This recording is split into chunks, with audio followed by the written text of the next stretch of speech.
காஷ்மீரில் தாக்குதல் நடத்திய 3 பேர் வரைபடங்கள் வெளியீடு. காஷ்மீரின் பஹல்காமில் சுற்றுலா பயணிகள் மீது நடத்தப்பட்ட தாக்குதலுக்கு பாகிஸ்தானை தளமாக கொண்ட பயங்கரவாத அமைப்பான லஷ்கர்-இ-தொய்பாவின் நிழலமைப்பான ரெசிஸ்டன்ஸ் ஃப்ரண்ட் பொறுப்பேற்றுள்ளது. தாக்குதலில் தொடர்புடைய 3 பேரின் ஓவியங்களை பாதுகாப்பு அதிகாரிகள் வெளியிட்டனர். ஆசிப் பவ்ஜி, சுலைமான் ஷா மற்றும் அபுதல்ஹா ஆகிய இந்த 3 பேரும் பாகிஸ்தானியர்கள். இந்த ஓவியங்கள் உயிர் பிழைத்தவர்களின் உதவியுடன் தயாரிக்கப்பட்டதாக அதிகாரிகள் கூறினர். பயங்கரவாதிகளை தப்ப விடமாட்டோம், அமித்ஷா சூளுரை. காஷ்மீரில் நடந்த பயங்கரவாத தாக்குதலில் உயிரிழந்தவர்களின் உடலுக்கு மத்திய உள்துறை அமைச்சர் அமித்ஷா இன்று மரியாதை செலுத்தினார். அவர்களின் குடும்பத்தினருக்கு ஆறுதல் தெரிவித்தார். இதனைத் தொடர்ந்து காஷ்மீரில் தாக்குதல் நடந்த இடத்துக்கு ஹெலிகாப்டரில் சென்று அமித்ஷா ஆய்வு நடத்தினார். பாதிக்கப்பட்ட மக்களை சந்தித்து ஆறுதல் தெரிவித்த புகைப்படங்களை அமித்ஷா சமூக வலைதளத்தில் பகிர்ந்துள்ளார். அவர் வெளியிட்டுள்ள பதிவில் கூறியிருப்பதாவது: இந்த துயரத்தை வார்த்தைகளால் சொல்ல முடியாது. அப்பாவி மக்களை கொன்ற இந்த பயங்கரவாதிகளை ஒருபோதும் தப்பிக்க விடமாட்டோம் என பாதிக்கப்பட்ட குடும்பங்களுக்கும் நாட்டு மக்களுக்கும் உறுதியளிக்கிறேன் என அமித்ஷா கூறியுள்ளார்.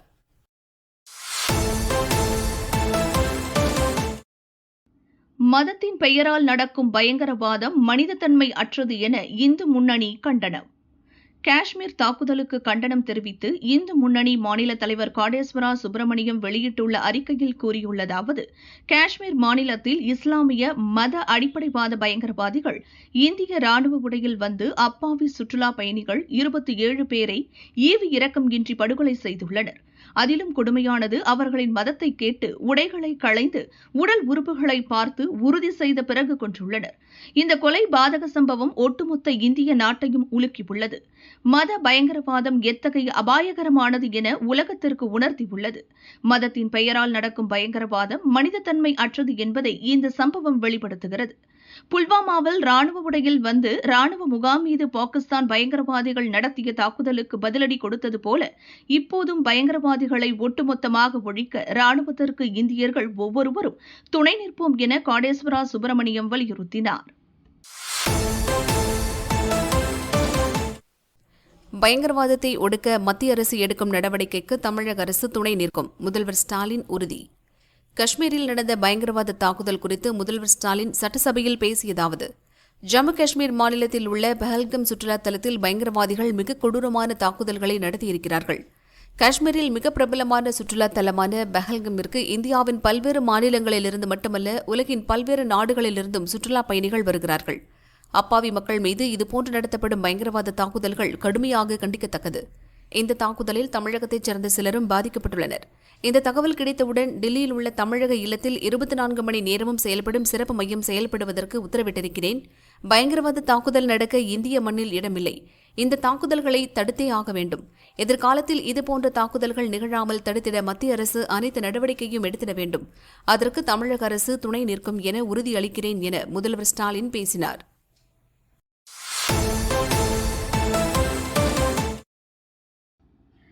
டாஸ்மாக் நிறுவனத்தில் இடி சோதனை நடத்தியது சட்டவிரோதம் அல்ல, ஐகோர்ட் அதிரடி தீர்ப்பு. சென்னை டாஸ்மாக் தலைமை அலுவலகத்தில் அமலாக்கத்துறை சோதனை நடத்தியது. மாநில அரசின் அனுமதியின்றி நடத்தப்பட்ட சோதனையை சட்டவிரோதம் என அறிவிக்க கோரியும், விசாரணை என்ற பெயரில் அதிகாரிகளை துன்புறுத்த தடை கோரியும் சென்னை ஐகோர்ட்டில் தமிழக அரசும் டாஸ்மாக் நிர்வாகமும் மனு செய்தன. நீதிபதிகள் எஸ்.எம். சுப்பிரமணியம், கே. ராஜசேகர் அடங்கிய அமர்வு விசாரணை நடத்தியது. அனைத்து தரப்பு வாதங்களும் முடிவடைந்த நிலையில் நீதிபதிகள் இன்று தீர்ப்பளித்தனர். அமலாக்கத்துறைக்கு எதிராக தொடரப்பட்ட தமிழக அரசின் மனுவை நீதிபதிகள் தள்ளுபடி செய்தனர். டாஸ்மாக் தலைமை அலுவலகத்தில் அமலாக்கத்துறை நடத்திய சோதனை சட்டவிரோதம் அல்ல, அமலாக்கத்துறை நடத்திய சோதனை தேச நலனுக்கானது என நீதிபதிகள் தெரிவித்தனர். மேலும் சோதனை அடிப்படையில் தொடர்ந்து விசாரணை நடத்த அமலாக்கத்துறைக்கு ஐகோர்ட் அனுமதியும் அளித்தது. அமைச்சர் துரைமுருகனுக்கு சிக்கல். சொத்து குவிப்பு வழக்கில் விடுவிக்கப்பட்டதை ரத்து செய்தது ஹைகோர்ட். 1996 முதல் 2001ஆம் ஆண்டு வரை நடந்த திமுக ஆட்சியில் அமைச்சராக இருந்த துரைமுருகன் வருமானத்துக்கு அதிகமாக ரூபாய் 3.92 கோடி சொத்து குவித்ததாக குற்றச்சாட்டு எழுந்தது. அதன் பிறகு வந்த அதிமுக ஆட்சி காலத்தில் அவர் மீது லஞ்ச ஒழிப்புத்துறை போலீசார் வழக்கு பதிவு செய்தனர். துரைமுருகன், அவரது மனைவி சாந்தகுமாரி ஆகியோர் மீது வருமானத்திற்கு அதிகமாக சொத்து குவித்ததாக வேலூர் தலைமை குற்றவியல் நீதிமன்றத்தில் வழக்கு தொடரப்பட்டது. வழக்கை விசாரித்த நீதிமன்றம் துரைமுருகன் மற்றும் அவரது குடும்பத்தினரை விடுவித்து தீர்ப்பு வழங்கியது. இந்த தீர்ப்பை மறு ஆய்வு செய்யக்கோரி கடந்த 2013ஆம் ஆண்டு அதிமுக ஆட்சிக் காலத்தில் லஞ்ச ஒழிப்புத்துறை சார்பில் ஹைகோர்ட்டில் மனு தாக்கல் செய்யப்பட்டது. இந்த வழக்கில் அனைத்து தரப்பு விசாரணை முடிவடைந்த நிலையில் இன்று ஹைகோர்ட் தீர்ப்பளித்தது. அமைச்சர் துரைமுருகனை விடுவித்த உத்தரவை ரத்து செய்து கோர்ட் உத்தரவிட்டது. துரைமுருகன் மற்றும் குடும்பத்தினருக்கு எதிராக குற்றச்சாட்டுகளை பதிவு செய்து விசாரணையை துவங்க வேலூர் சிறப்பு நீதிமன்றத்திற்கு நீதிபதிகள் அனுமதி அளித்தனர்.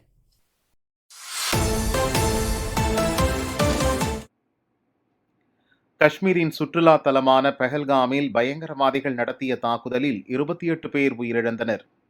பயங்கரவாத தாக்குதலை கண்டித்து காஷ்மீரில் இன்று முழு அடைப்பு போராட்டம் நடைபெறுகிறது. தலைநகர் ஸ்ரீநகரில் பெரும்பாலான கடைகளும் பெட்ரோல் பங்குகளும் மூடப்பட்டிருந்தன. பொது போக்குவரத்து இயக்கப்படவில்லை. பிற மாவட்ட தலைநகரங்களிலும் கடையடைப்பு போராட்டம் நடந்தது. காஷ்மீர் முழுவதும் தனியார் பள்ளிகள் இயங்கவில்லை. ஜம்மு காஷ்மீரில் 35 ஆண்டுகளுக்கு பின்பு முதல் முறையாக முழு கடையடைப்பு போராட்டம் நடப்பதாக அதிகாரிகள் தெரிவித்தனர். தாக்குதலுக்கு கண்டனம் தெரிவித்து ஸ்ரீநகரில் இருந்து இன்று காலை வெளியான ஆங்கில மற்றும் உருது தினசரி பத்திரிகைகள் வண்ணங்களை துறந்திருந்தன. கருப்பு வெள்ளையில் மட்டும் செய்திகளை பிரசுரம் செய்திருந்தன. இளம் பெண்ணுடன் நட்பாக பழகி ரூபாய் 7 லட்சம் நகை பண மோசடி, வாலிபரை தேடும் police. Thuraiyur new housing unit பகுதியைச் சேர்ந்தவர் திவ்யபிரியா. இவர் சேலம் மாவட்டம் தம்மம்பட்டி பகுதியில் கால்நடை ஆய்வாளராக பணிபுரிந்து வருகிறார். துறையூர் அசோக் நகரைச் சேர்ந்தவர் மகி சுகந்த். இருவரும் பள்ளிக்காலம் முதல் நண்பர்களாக பழகி வந்தனர். மகி சுகந்த் தான் வெளிநாடு செல்ல இருப்பதாகவும் அதனால் பணம் கொடுத்து உதவுமாறும் திவ்யபிரியாவிடம் கேட்டார். அவர் 1,20,000 ரொக்க பணம் மற்றும் சுமார் 5,50,000 மதிப்புள்ள தங்க நகைகளை மகி சுகந்திடம் கொடுத்துள்ளார். வெளிநாடு சென்ற மகி சுகந்த் அங்கு தங்கி பணிபுரியாமல் சில நாட்களிலேயே இந்தியா திரும்பினார். கொடுத்த பணத்தை திவ்யபிரியா மகி சுகந்திடம் கேட்டார். அவர் கொடுக்க மறுத்தார். மேலும் பணம் கேட்டு தொந்தரவு கொடுத்ததால் திவ்யபிரியாவின் வீட்டிற்கு சென்று ஆபாசமாக பேசி கொலை மிரட்டல் விடுத்ததாக தெரிகிறது. திவ்யபிரியா துறையூர் காவல் நிலையத்தில் புகார் அளித்தார். மகி சுகந்தின் மீது போலீசார் வழக்கு பதிவு செய்தனர். இதனை அறிந்து அவர் தலைமறைவானார். போலீசார் அவரை தேடி வருகின்றனர். துறையூரில் பெண் அதிகாரியிடம் நட்பாக பழகிய வாலிபர் நகை பணத்தை மோசடி செய்து தலைமறைவான சம்பவம் பரபரப்பை ஏற்படுத்தியுள்ளது. கோயில் வளாகத்தில் உலா வந்த கரடி, பொதுமக்கள் பீதி. திருநெல்வேலி மாவட்டம் மணிமுத்தாறு மலைப்பகுதியில் கரடி, மிளா உள்ளிட்ட விலங்குகள் உள்ளன. இவை மலையடிவார கிராமங்களான சிங்கம்பட்டி, ஆலடியூர் போன்ற ஊர்களுக்குள் அவ்வப்போது புகுந்து அச்சுறுத்துகின்றன. சில நாட்களுக்கு முன் அங்குள்ள நெசவாளர் காலனியில் உள்ள அக்னி சாஸ்தா கோயில் பகுதியில் ஆண் கரடி நுழைந்தது. அதனை வன அதிகாரிகள் கூண்டு வைத்து பிடித்து பாபநாசம் வனத்தில் விட்டனர். இந்த நிலையில் அதே சாஸ்தா கோயிலில் நள்ளிரவில் ஒரு கரடி வந்துள்ளது. ஹாயாக உலா வந்த கரடி அபிஷேக பொருட்களை தின்றும் சேதப்படுத்தியும் சென்றுள்ளது. கோயில் சிசிடிவி கேமராவில் கரடி உலா வந்த காட்சிகள் பதிவாகியுள்ளது. இது பெண் கரடியாகும். ஊருக்குள் மீண்டும் கரடி நடமாடியதால் பொதுமக்கள் பீதியடைந்துள்ளனர். மது விற்று கைதான பெண்ணை விடுவிக்குமாறு ரகளையில் ஈடுபட்ட அரசு bus driver, conductor suspend. Salem தேசிய நெடுஞ்சாலை அருகே ஒரு டாஸ்மாக் கடை செயல்பட்டு வருகிறது. இந்த கடை அருகே பகலில் மது விற்றது தொடர்பாக அந்த பகுதியைச் சேர்ந்த சக்திவேல் என்பவரது மனைவி ஜெயசித்ரா என்பவரை போலீசார் கடந்த சில நாட்களுக்கு முன்பு கைது செய்தனர். அவரிடமிருந்து மது பாட்டில்கள் மற்றும் பணமும் பறிமுதல் செய்யப்பட்டன. அங்கு வந்த சிலர் ஜெயசித்ராவை விடுவிக்குமாறு ரகளையில் ஈடுபட்டனர். போலீசாரை பணி செய்ய விடாமல் தடுத்ததாக ராஜா மற்றும் அவரது நண்பர்களான ஜெயச்சந்திரன், நீலகண்டன் ஆகிய 2 பேரை கைது செய்தனர். ஜெயச்சந்திரன் அரசு போக்குவரத்து கழகத்தில் தம்மம்பட்டி பணிமனையில் கண்டக்டராகவும், நீலகண்டன் சேலம் மெய்யனூர் பணிமனையில் டிரைவராகவும் பணியாற்றி வருகின்றனர். அவர்கள் 2 பேர் மீதும் துறை ரீதியான நடவடிக்கை எடுத்து 2 பேரையும் சஸ்பெண்ட் செய்து அரசு போக்குவரத்து கழக பொது மேலாளர் கோபாலகிருஷ்ணன் உத்தரவிட்டுள்ளார். காஷ்மீரில் தீவிரவாதிகள் தாக்குதல் எதிரொலி. கோவை, ஈரோடு மாவட்டங்களில் கண்காணிப்பு தீவிரம். ஜம்மு காஷ்மீரில் உள்ள பெஹல்காமில் தீவிரவாதிகள் நடத்திய பயங்கரவாத தாக்குதலில் 26 சுற்றுலா பயணிகள் சுட்டுக் கொல்லப்பட்டனர். இந்த தாக்குதலை தொடர்ந்து நாடு முழுவதும் பாதுகாப்பு பலப்படுத்தப்பட்டுள்ளது. கோவை மாவட்டத்தில் மாநகர் மற்றும் புறநகர் பகுதிகளிலும் நேற்றிரவு முதல் போலீசார் பாதுகாப்பை பலப்படுத்தியுள்ளனர். போலீஸ் கமிஷனர் சரவணசுந்தர் உத்தரவின் பேரில் 1000 போலீசாரும், புறநகரில் மாவட்ட போலீஸ் சூப்பரண்ட் கார்த்திகேயன் உத்தரவின் பேரில் 1000 போலீசார் என மாவட்டம் முழுவதும் 2000 போலீசார் பாதுகாப்பு பணியில் ஈடுபட்டுள்ளனர். கோவில்கள், தேவாலயங்கள், மசூதிகள் முன்பு பாதுகாப்பு பலப்படுத்தப்பட்டுள்ளது. மக்கள் அதிகம் கூடும் இடங்களான பஸ் நிலையம், கடை வீதிகள், மால்கள், சினிமா தியேட்டர்கள் உள்ளிட்ட பகுதிகளிலும் போலீசார் குவிக்கப்பட்டு பாதுகாப்பு தீவிரப்படுத்தப்பட்டுள்ளது. மக்கள் நடமாட்டம் அதிகமுள்ள பகுதிகளில் போலீசார் வாகனங்களில் அடிக்கடி ரோந்து சென்றும் கண்காணித்து வருகின்றனர். சோதனைச் சாவடிகள் வழியாக வரும் அனைத்து வாகனங்களுமே தீவிர சோதனைக்கு உட்படுத்துகின்றனர். விடுதிகள், லாட்ஜுகள், ஹோட்டல்களிலும் போலீசார் அடிக்கடி சென்று சோதனை மேற்கொண்டு வருகின்றனர். அங்குள்ள வருகை பதிவேடு உள்ளிட்டவற்றை பார்த்து ஆய்வு செய்தனர். மேலும் யாராவது சந்தேகத்திற்கிடமாக வந்து தங்கியிருந்தால் உடனே போலீசாருக்கு தகவல் தெரிவிக்க வேண்டும் எனவும் அறிவுறுத்தினர். கோவை ரயில் நிலையத்திலும் பாதுகாப்பு பலப்படுத்தப்பட்டுள்ளது. ரயில்வே போலீசார் ரயில் நிலையத்தில் உள்ள நடைமேடைகள், தண்டவாளங்களில் சோதனை மேற்கொண்டனர். ரயில் நிலையத்திற்கு வந்த பயணிகள் தீவிர சோதனைக்கு உட்படுத்தப்பட்டனர். பயணிகளின் உடைமைகளையும் மெட்டல் டிடெக்டர் கருவி மூலம் சோதனை செய்யப்பட்டது. ஈரோட்டிலும் பாதுகாப்பு பலப்படுத்தப்பட்டுள்ளது. காஷ்மீர் பயங்கரவாத தாக்குதலில் திருமணமாகி ஒரு வாரமே ஆன கடற்படை அதிகாரி பலி. காஷ்மீரின் பகல்காம் பகுதியில் சுற்றுலா பயணிகள் மீது பயங்கரவாதிகள் துப்பாக்கிச்சூடு நடத்தியதில் 26 பேர் உயிரிழந்தனர். தாக்குதலில் ஹரியானாவைச் சேர்ந்த 26 வயதான கடற்படை அதிகாரி வினய் என்பவரும் உயிரிழந்தார். 7 நாட்களுக்கு முன்பு இவருக்கு திருமணமான நிலையில் தேனிலவு கொண்டாட ஜம்மு காஷ்மீர் வந்தபோது மனைவி கண்முன்னே அவர் பரிதாபமாக உயிரிழந்துள்ளார். பயங்கரவாதிகள் நடத்திய துப்பாக்கிச் சூட்டில் கணவனை இழந்த மனைவி அவர் அருகே செய்வதறியாது அமர்ந்திருக்கும் புகைப்படம் இணையத்தில் வெளியாகி அனைவரின் மனதையும் உலுக்கியுள்ளது. அலுமினிய முலாம் பூசி 8 கிலோ தங்கம் கடத்தல், 2 பேர் கைது. இலங்கையின் தலைமன்னார் உருமலையிலிருந்து தமிழகத்தின் ராமேஸ்வரத்திற்கு தங்கம் கடத்தப்படுவதாக இலங்கை கடற்படைக்கு ரகசிய தகவல் கிடைத்தது. இந்தியா இலங்கை இடையேயான சர்வதேச கடற்பகுதியில் இலங்கை கடற்படையினர் நேற்று தீவிர ரோந்து பணியில் ஈடுபட்டனர். படகில் அலுமினிய முலாம் பூசி 8 கிலோ தங்கம் கடத்தி வரப்பட்டதை அதிகாரிகள் கண்டுபிடித்தனர். படகில் தங்கத்தை கடத்தி வந்த 2 பேரை கைது செய்த கடற்படையினர் பறிமுதல் தங்கத்தை காங்கேசன் துறை சுங்கத்துறை அதிகாரிகளிடம் ஒப்படைத்தனர். காஷ்மீர் பயங்கரவாத தாக்குதலில் கர்நாடக தொழிலதிபர் சுட்டுக்கொலை. கோடை விடுமுறையை கொண்டாட காஷ்மீருக்கு சுற்றுலா சென்ற கர்நாடக தொழிலதிபர் பயங்கரவாத தாக்குதலில் உயிரிழந்துள்ளார். கர்நாடகாவின் சிவமோகா மாவட்டத்தைச் சேர்ந்தவர் மஞ்சுநாத் ராவ் ரியல் எஸ்டேட் தொழில் செய்து வந்தார். கோடை விடுமுறையை முன்னிட்டு அவர் மனைவி பல்லவி மற்றும் மகனுடன் காஷ்மீருக்கு சுற்றுலா சென்றார். பல இடங்களுக்கு சென்ற அவர்கள் அவற்றை வீடியோவாக எடுத்து சமூக வலைதளத்தில் பதிவேற்றம் செய்தனர். நேற்று பகல்காம் பகுதிக்கு சுற்றுலா சென்றபோது மஞ்சுநாத் பயங்கரவாதிகள் தாக்குதலில் உயிரிழந்தார். நானும் மகனும் நலமுடன் உள்ளோம். எங்கள் கண் முன்னர் கணவர் இறந்துவிட்டார். பயங்கரவாதிகள் தூரத்தில் இருந்து சுட்டனர். நாங்கள் அருகே வருவதற்குள் அவர் உயிரிழந்துவிட்டார். நானும் எனது மகனும் எங்களை கொன்றுவிடும்படி பயங்கரவாதிகளை நோக்கி கத்தினோம். அதற்கு ஒரு பயங்கரவாதி, முடியாது, மோடியிடம் சென்று சொல் என கூறியதாக மஞ்சுநாத் ராவின் மனைவி பல்லவி கூறினார். வங்கதேசத்தில் ரயில் திட்டங்களை நிறுத்திய மத்திய அரசு. வங்கதேச அதிபராக முகமது யூனுஸ் பதவியேற்றதில் இருந்து இந்துக்கள் உள்ளிட்ட சிறுபான்மையினர் மீதான தாக்குதல்கள் அங்கு அதிகரித்து வருகின்றன. சீனாவுக்கு சமீபத்தில் சென்ற முகமது யூனுஸ் அந்நாட்டு அதிபர் ஷி ஜின்பிங்கிடம் வங்கக்கடலை அணுகுவதற்கு இந்தியாவின் வடகிழக்கு மாநிலங்கள் வங்கதேசத்தை தான் நம்பியிருக்கின்றன என தெரிவித்தார். இது சர்ச்சையை ஏற்படுத்தியது. பல்வேறு விவகாரங்களில் நம் நாட்டுக்கு எதிரான நிலைப்பாட்டை முகமது யூனுஸ் கடைபிடித்து வருகிறார். மேலும் பாகிஸ்தானுடனும் அவர் நட்பு பாராட்டி வருகிறார். இதனால் இந்தியா வங்கதேச உறவில் விரிசல் நிலவுகிறது. இந்நிலையில் வங்கதேசம் வழியாக நம் நாட்டின் வடகிழக்கு மாநிலங்களை இணைக்கும் வகையில் அந்நாட்டில் மேற்கொள்ளப்பட்டு வரும் ரயில் திட்டங்களை மத்திய அரசு அதிரடியாக நிறுத்தியுள்ளது. இது தவிர ஏற்கனவே திட்டமிடப்பட்ட 5 திட்டங்களும் நிறுத்தி வைக்கப்பட்டுள்ளன.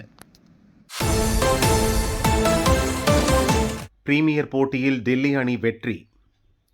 பிரீமியர் போட்டியில் டெல்லி அணி 8 விக்கெட்டில் லக்னோவை வீழ்த்தியது. பிரீமியர் கிரிக்கெட்டில் நேற்று லக்னோவில் நடந்த போட்டியில் டெல்லி, லக்னோ அணிகள் மீண்டும் மோதின. இத்தொடரில் 2 அணிகள் மோதிய முதல் போட்டியில் டெல்லி அணி வெற்றி பெற்றிருந்தது. கடந்த முறை போல மீண்டும் டாஸ் வென்ற டெல்லி அணி கேப்டன் அக்சர் பட்டேல் வழக்கம் போல ஃபீல்டிங் தேர்வு செய்தார். லக்னோ அணி 20 ஓவரில் 6 விக்கெட்டுக்கு 159 ரன் மட்டும் எடுத்தது. மில்லர் அவுட் ஆகாமல் இருந்தார். டெல்லி சார்பில் முகேஷ்குமார் அதிகபட்சம் 4 விக்கெட் சாய்த்தார். அடுத்து களமிறங்கிய டில்லி அணிக்கு அபிஷேக் போரல், கருண் நாயர் ஜோடி துவக்கம் கொடுத்தது. டில்லி அணி 17.5 ஓவரில் 161 ரன் எடுத்து மீண்டும் லக்னோவை வீழ்த்தியது. அரை சதம் அடித்த ராகுல், அக்சர் பட்டேல் அவுட் ஆகாமல் இருந்தனர். 8இல் 2 போட்டிகளில் மட்டுமே வென்ற ராஜஸ்தான் அணி மீது சூதாட்ட புகார். பிரீமியர் கிரிக்கெட்டின் 18வது சீசன் தற்போது நடக்கிறது. ராஜஸ்தான் அணி இதுவரை 8 போட்டியில் 2இல் மட்டும் வென்றது. 6இல் தோற்று பட்டியலில் பின்தங்கியுள்ளது. டெல்லிக்கு எதிராக கடைசி ஓவரில் 9 ரன் தேவைப்பட்டன. 8 ரன் மட்டும் எடுக்க பின் நடந்த சூப்பர் ஓவரில் ராஜஸ்தான் தோற்றது. லக்னோவுக்கு எதிராக கடைசி ஓவரில் 9 ரன் தேவை என்ற நிலையில் 6 ரன் மட்டும் எடுத்து தோற்றது. இந்த இரு போட்டிகளிலும் ராஜஸ்தான் அணி பிக்சிங் செய்ததாக ராஜஸ்தான் கிரிக்கெட் சங்கத்தின் RCA தற்காலிக குழுவின் ஜெய்தீப் பிகானி என்பவர் தெரிவித்துள்ளார். இதை மறுத்துள்ள ராஜஸ்தான் அணி நிர்வாகம் ஜெய்தீப் பிகானி மீது கடும் நடவடிக்கை எடுக்குமாறு தெரிவித்துள்ளது. திருச்செந்தூர் கோயில் கட்டுமான பணிகளுக்கு தடை கோரி வழக்கு. திருச்செந்தூர் வழக்கறிஞர் ராம்குமார் ஆதித்தன் பொதுநல மனு தாக்கல் செய்திருந்தார். திருச்செந்தூர் சுப்பிரமணிய சுவாமி கோயிலில் ரூபாய் 300 கோடியில் புனரமைப்பு மற்றும் பக்தர்களுக்கு கூடுதல் வசதிகளை நிறைவேற்ற கட்டுமான பணி 2022 முதல் நடைபெறுகிறது. கடற்கரை ஒழுங்குமுறை மண்டல விதிகள் படி மத்திய சுற்றுச்சூழல் மற்றும் வனத்துறையிடம் அனுமதி பெறுவது அவசியம். சில நிபந்தனைகளை கட்டுமான பணியில் நிறைவேற்றவில்லை. சுற்றுச்சூழல் அனுமதி பெறப்பட்டது குறித்து மக்கள் அறியும் வகையில் கோயிலின் இணையதளத்தில் வெளியிடவில்லை. திருச்செந்தூர் நகராட்சியின் அறிவிப்பு பலகையிலும் இடம்பெறவில்லை. மரங்கள் வெட்டப்பட்டுள்ளன. கோயிலுக்கு வரும் வாகனங்களால் நெரிசல் ஏற்படுகிறது. அதற்கு தீர்வு காணவில்லை. கோபுரத்தை மறைக்கும் வகையில் விதிகளை மீறி உயரமாக கட்டடங்கள் கட்டப்படுகிறது. சுற்றுச்சூழல் அனுமதியில் குறிப்பிடப்படாத நாழிக்கிணறு, வள்ளிக்குகை உள்ளிட்ட சில பகுதிகளில் கட்டுமானம் நடைபெறுகிறது. விதிகளை மீறி மேற்கொள்ளப்படும் கட்டுமான பணிக்கு தடை விதிக்க வேண்டும். நிபந்தனைகளை மீறியதற்காக சுற்றுச்சூழல் அனுமதியை திரும்பப் பெற உத்தரவிட வேண்டும். இவ்வாறு குறிப்பிட்டார். நீதிபதிகள் ஜே நிஷா பானு, எஸ் ஸ்ரீமதி அமர்வு இதுபோல் நிலுவையில் உள்ள மற்ற வழக்குகளுடன் சேர்த்து விசாரணைக்கு பட்டியலிட வேண்டும். இவ்வாறு உத்தரவிட்டது. திருச்சி விருதுநகர் ரயிலை தூத்துக்குடி வரை நீட்டிக்க மனு. திருச்சி காரைக்குடி விருதுநகர் ரயிலை தூத்துக்குடி வரை நீட்டிக்க வேண்டும் என அகில பாரதிய கிராஹக் பஞ்சாயத்து சார்பில் தெற்கு ரயில்வே பொது மேலாளர் அலுவலகத்தில் கோரிக்கை மனு அளிக்கப்பட்டுள்ளது. தூத்துக்குடி முக்கிய தொழில் மற்றும் துறைமுகம் நகராக இருக்கிறது. எனினும் திருச்சி போன்ற முக்கிய நகரங்களை இணைக்க போதிய அளவில் ரயில் வசதிகள் இல்லாமல் இருக்கின்றன. மருத்துவம், வேலை, கல்வி மற்றும் வணிக தேவைகளுக்காக தூத்துக்குடியில் இருந்து பல்லாயிரக்கணக்கானோர் சாலை போக்குவரத்தில் பயணம் செய்து வருகின்றனர். திருச்சி காரைக்குடி பயணியர் ரயில் காரைக்குடி விருதுநகருக்கு ஒன்றிணைப்பு ரயிலாக இயக்கப்பட்டு வருகிறது. இந்த ரயிலை தூத்துக்குடி வரை நீட்டித்து இயக்க வேண்டும் என தெற்கு ரயில்வே தலைமை அலுவலக அதிகாரிகளிடம் கோரிக்கை விடுத்துள்ளோம். இந்த ரயில் நீட்டிக்கப்பட்டால் தூத்துக்குடி, விருதுநகர், அருப்புக்கோட்டை, காரைக்குடி, திருச்சிக்கு நேரடி ரயில் வசதியை பெற முடியும் என அகில பாரதிய கிராஹக் பஞ்சாயத்து அமைப்பின் தென்மண்டல செயலர் சுந்தர் கூறினார். 2024-2025 ஆண்டில் சாலை விபத்தில் சிக்கிய 2.93 லட்சம் பேர் 108 ஆம்புலன்ஸ் வழியாக மீட்கப்பட்டுள்ளனர். தமிழக மக்கள் நல்வாழ்வுத்துறையின் 108 ஆம்புலன்ஸ் சேவையை EMRI கிரீன் ஹில் சர்வீஸ் நிறுவனம் செயல்படுத்தி வருகிறது. இதில் 1353 ஆம்புலன்ஸ் வாகனங்கள், 65 பச்சிளங்குழந்தைகளுக்கான அவசரகால வாகனம், 4 VVIP வாகனங்கள், 41 இருசக்கர ஆம்புலன்ஸ் வாகனங்கள் செயல்பாட்டில் உள்ளன. இதில் 6000க்கும் மேற்பட்ட பணியாளர்கள் பணியாற்றி வருகின்றனர். தினமும் பல்வேறு சேவைகளுக்காக கட்டுப்பாட்டு அறைக்கு 10,000க்கும் மேற்பட்ட அழைப்புகள் வருகின்றன. தமிழகத்தில் 108 ஆம்புலன்ஸ் சேவை சிறப்பாக செயல்பட்டு வருகிறது. கட்டுப்பாட்டு அறைக்கு தகவல் கிடைத்ததும் 11.46 நிமிடங்களுக்குள் சம்பவ இடத்திற்கு ஆம்புலன்ஸ் சென்று விடுகிறது. 2024-2025 ஆண்டு சாலை விபத்தில் பாதிக்கப்பட்ட 2.93 லட்சம் பேரை உடனடியாக மீட்டு அரசு மருத்துவமனைகளில் சேர்த்துள்ளோம். இவர்களில் பெரும்பாலானோர் காப்பாற்றப்பட்டுள்ளனர். அதேபோல 2.79 லட்சம் கர்ப்பிணியர் 108 ஆம்புலன்ஸ் சேவையில் பயன்பெற்றுள்ளனர். இதர அவசர சேவையில் 9.66 லட்சம் பேர், மலைவாழ் மக்கள், பழங்குடியினர் 70,181 பேர் என 16.10 லட்சம் மக்கள் பயன்பெற்றுள்ளனர் என 108 ஆம்புலன்ஸ் நிர்வாகிகள் கூறினர்.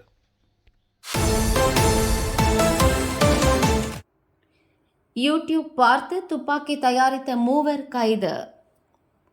கடலூர் மாவட்டம் பன்ருட்டி அடுத்த காடாம்புலியூர் சப் இன்ஸ்பெக்டர் வேல்முருகன் தலைமையிலான போலீசார் நேற்று ரோந்து பணியில் ஈடுபட்டனர்.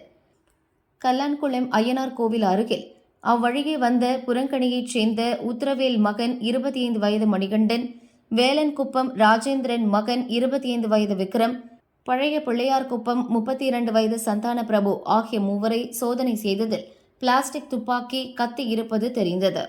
விசாரணையில் முயல், எலி, அணில், காட்டுப் பன்றிகளை வேட்டையாட யூடியூப் பார்த்து பிளாஸ்டிக் துப்பாக்கி தயாரித்தது தெரிந்தது. இதுகுறித்து போலீசார் வழக்கு பதிந்து மூவரையும் கைது செய்து 2 பிளாஸ்டிக் துப்பாக்கிகளையும் பறிமுதல் செய்தனர். குடிபோதையில் வாலிபரின் உதட்டை கடித்தவர் கைது. கடலூரைச் சேர்ந்தவர் நாகராஜன், கூலி தொழிலாளி. இவரும் எதிர்வீட்டைச் சேர்ந்த தினகரன் இருவரும் நேற்று ஒன்றாக மது அருந்தினர். அப்போது இருவருக்கும் இடையே தகராறு ஏற்பட்டது. ஆத்திரமடைந்த தினகரன் நாகராஜனின் கீழ் உதட்டை கடித்து துப்பினார். உடன் அருகில் இருந்தவர்கள் நாகராஜனை மீட்டு சிதம்பரம் ராஜா முத்தையா மருத்துவக் கல்லூரி மருத்துவமனையில் சேர்த்தனர். இதுகுறித்த புகாரின் பேரில் புதுச்சத்திரம் போலீசார் வழக்கு பதிந்து தினகரனை கைது செய்தனர்.